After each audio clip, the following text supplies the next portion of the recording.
Et salut tout le monde, on se retrouve pour une vidéo de présentation de Batman et Robin année 1 qui vient de sortir chez Urban Comics.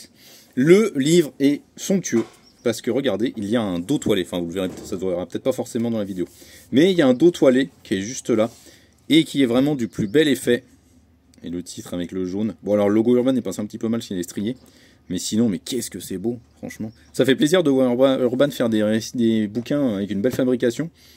Là, honnêtement, en termes de fab, je trouve qu'on se rapproche vraiment de ce que fait 404, parce que même au toucher, le matériau qui a été utilisé pour la couverture n'est pas du tout le même, c'est pas du tout le même cartonné. C'est un cartonné un peu plus gras, un peu plus épais, et qui rend vachement bien les couleurs. Ça se voit pas là sur la vidéo, mais on est un peu plus pétant au niveau des contrastes. Et donc Batman et Robin année 1, qu'est-ce que c'est? Eh bien, c'est un récit signé par l'incroyable duo Mark Waid et Chris Samnee, un duo que j'aime d'amour fou. Alors il marque scénario Mark Waid, dessin et ancrage Chris Samnee, c'est pas tout à fait vrai, puisque en fait Chris Samnee participe au scénario avec Mark Waid. Voilà, donc, ça c'est la grande tradition française de séparer scénario et dessin, bref. Mais Chris Samnee et Mark Waid c'est vraiment un duo total, hein. Ils font tout ensemble.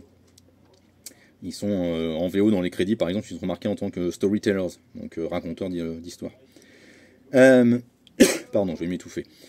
Donc on suit dans la première année en fait lorsque Batman a adopté Dick Grayson et qu'il devient Robin.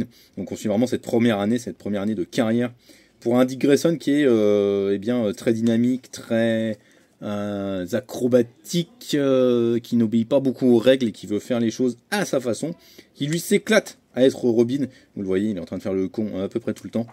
Et alors c'est pas que ça gave Bruce, mais Bruce voilà, c'est quelqu'un de très rigoureux, de très rigide, de très droit, vous savez.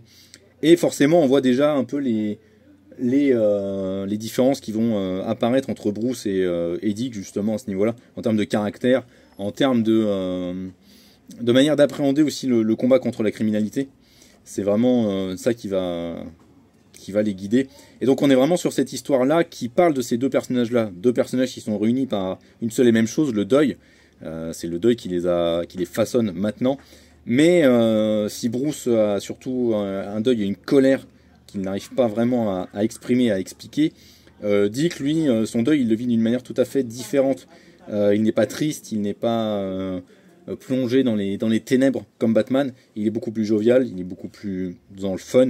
Il s'amuse en fait à être Robin, clairement, lui ça l'éclate. Il prend ça comme quelque chose de très très fun. Et on va les suivre dans une enquête où il y a un mec qui s'appelle le général Grimaldi qui débarque à Gotham et qui veut conquérir Gotham en éliminant en fait toute la pègre aux alentours, donc les Falcons, enfin les grands classiques quoi.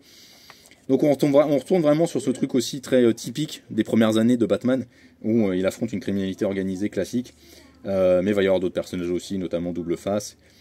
Voilà. Mais au-delà de cette enquête, qui est très bien gérée, hein, ça, il n'y a pas de souci là-dessus, Mark Waid, il est vraiment hors pair dans ce genre de rédaction. Mais c'est surtout en fait la relation entre Bruce et Dick qui nous intéresse, avec Alfred qui se greffe au milieu, qui a un deuxième père, il faut bien le dire, clairement. Donc voilà, c'est vraiment un super récit, c'est pour rédaction, c'est hyper riche, hyper beau, parce que Chris Samnee c'est un tueur au niveau des dessins, franchement. C'est d'une beauté, en plus la colorisation de Matheus Lopez, je trouve, rend parfaitement hommage à son dessin. C'est vraiment une pure réussite. C'est un pur bijou, de toute façon, Batman et Robin année 1. Ce sera en complet en 2 tomes, hein, parce que c'est une maxi-série en 12 épisodes. Voilà, je suis très très content que ce soit dispo en VF, parce que je kiffe, j'ai énormément kiffé ma lecture VO, et là je l'ai relu en VF avec un plaisir immense. Je veux dire, avec cette planche-là, où la Batmobile apparaît en faisant les yeux du masque de Batman, c'est une petite dinguerie visuelle. Enfin voilà. Moi j'adore Chris Samnee, c'est héritier de la ligne claire qui est dopée aux effets comics.